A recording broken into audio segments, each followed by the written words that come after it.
Alright, Geometry Chapter 6 Review, here we go! Chapter 6 Review. Bruce is building a tabletop in the shape of an octagon. Find the sum of external angles of the tabletop. External angles always add up to 360. Unlike internal, which is n minus 2 times 180 divided by how many there are. Alright. A convex octagon has interior angles, which measure all of these together. Now, an octagon is going to be 8 minus 2 times 180, so the total of the interior angles comes to 1080. Add up all of these, you get 1080, so we'll find all the x's, that's 26x in total, and then add up all the constants is 92. Subtract 92 from each side, divide by 26, and x is 38. Alright, each interior angle of a regular polygon is 176. So 176 times the number of its sides. We have n minus 2 times 180. Distributive property, 180n minus 360. Subtract 180n, we get negative 4n is negative 360 divided by negative 4. And this is a 90gon with a polygon with 90 sides. Okay, in this parallelogram, ABCD, measure 1 is x plus 25, and measure 2 is 2x. Now, since it's a parallelogram, we know these two sides are parallel, so these are interior alternate, which means they are the same. So we set them equal. Subtract x from each side, 25 is x. Now measure 2 is 2x, so 2 times 25, that is 50. Alright. Measure of each exterior angle of a regular 100gon. So there's 360 degrees, and this is 100 angles, so 360 divided by 100 gives me 3.6 degrees. In a parallelogram where angle A is 63, angle B, find that. Well, consecutive angles add up to 180, so 180 minus 63 is 117. Okay, we want to find the coordinates of the intersection of the diagonals. We know that the diagonals bisect each other in a parallelogram. So, we can find the midpoint of two opposing points. Okay, here we have, I'm going to use x and z. Those are two opposing points, so there's a diagonal in between those. Okay, we don't want to use the consecutive points, so you could use y and w or x and z. Okay, midpoint formula, x1 plus x2 divided by 2, and y1 plus y2 divided by 2. So there you go, midpoint formula. We get 1/2 and 3. If you graph it, you can see that's true. 1/2 and 3. Okay. Is this a parallelogram? Well, two opposing sides are congruent, so yes, it is a parallelogram. Number 9, is this quadrilateral a parallelogram? If you graph it, we can find the slopes here. So from this point to this point, I go up 2 over 7. Here I go up 2 over 7. Same thing here, I can find the slope there, and that means this side is parallel to this is parallel, and these are parallel. So, two pairs of parallel sides, it is a parallelogram. Alright, we know this is 1/2, this is 1/2, this is negative 4. We want to know, we want to set this slope, find this slope, so it is a parallelogram. Well, these have to be parallel, so these have to be parallel, which means this has to have the same slope. That is negative 4. Alright, ABCD. We want to find x here. Well, it's a rectangle. That makes this 90 degrees. So add these two together, and we get 90 degrees. Combine them. 3x plus 6x is 9x. Negative 2 plus 20 is 18. Subtract 18 from each side. Divide by 9. X is 8. This is a parallelogram with angle A being 90 degrees. Well, if all the sides are parallel and there's a 90-degree angle, which that means all the angles have to be 90 degrees, which makes it a rectangle. Alright, we have a rhombus with diagonals intersecting at E. So if you draw that, and I recommend always drawing it, And remember, we go in order A, B, C, D. So then we have A, B here. This angle at measure B, ABC, is 4 times the measure at angle A. Okay, so angle B is 4 times angle A. And together, these are consecutive angles, so they add up to 180. So A plus 4A is 180, so 5A is 180 divided by 5.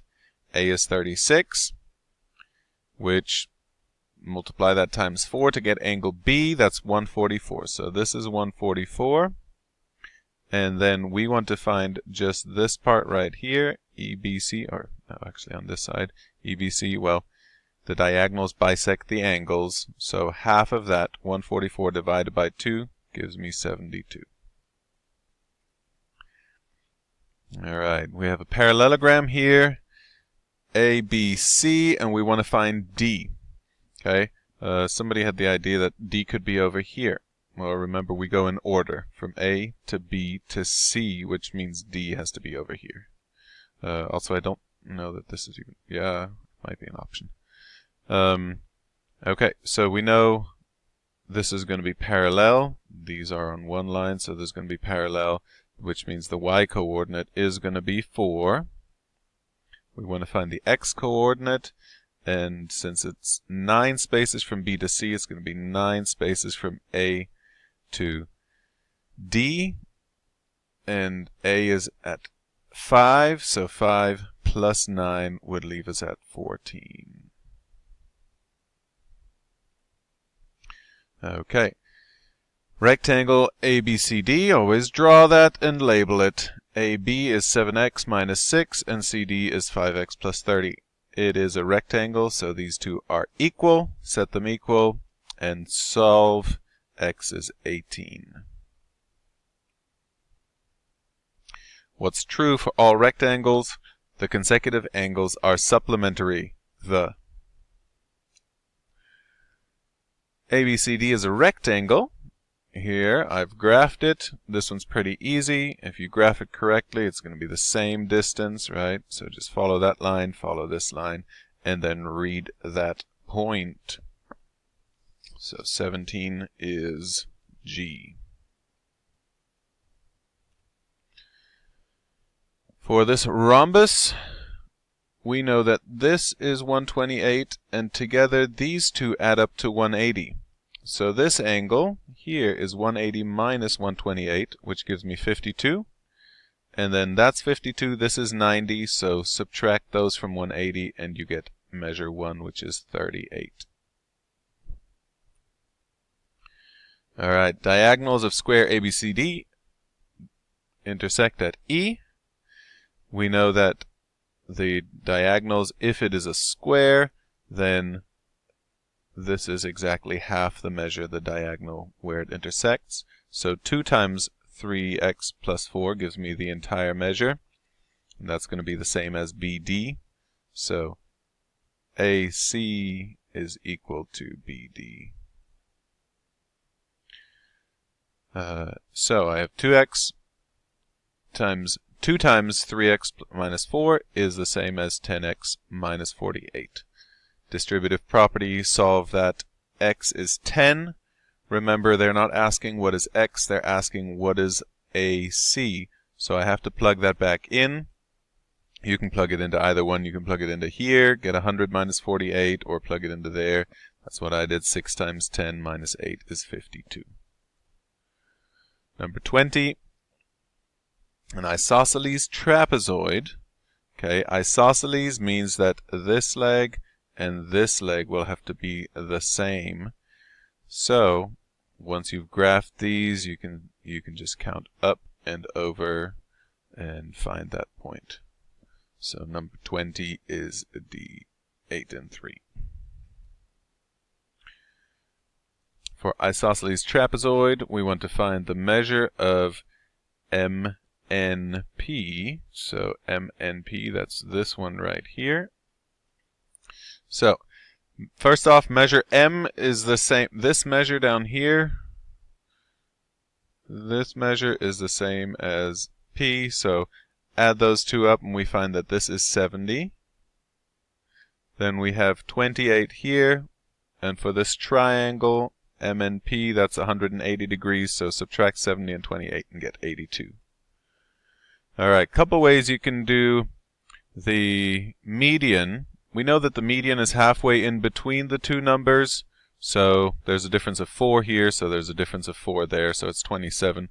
Or you can use the formula, you know that 19 plus whatever the larger side is, the larger base is, divided by 2 gives me 23, and solve that algebraically and get 27.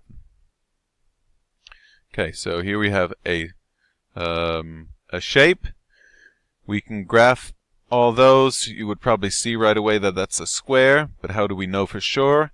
Well, in a square, the sides have to be perpendicular to each other, which means the slopes of the sides have to be at a right angle. So this is up 4 over 4, which is a slope of 1 over 1, and the negative reciprocal of that would be negative 1 over 1, which we have here, negative 1 over 1. It is a square. Alright, the kite here. In a kite, we know that these two angles are congruent, and we are looking for angle W. So altogether they're 360. So we subtract these two from 360, get 212, and that's these two together, so divided by 2 gives me 106. Here's a parallelogram. In order to determine, to prove that it is a rhombus, in a rhombus, the diagonals have to intersect at a right angle. Well, that wasn't a right angle here, but they do. So we need to prove the slopes of the diagonals. Now, obviously, if you graphed this, you would see that is not a rhombus. But in order to prove that, we can use the slopes of the diagonals. And that is it, ladies and gentlemen. Study, study, study. I want a 100% from every one of you. All right.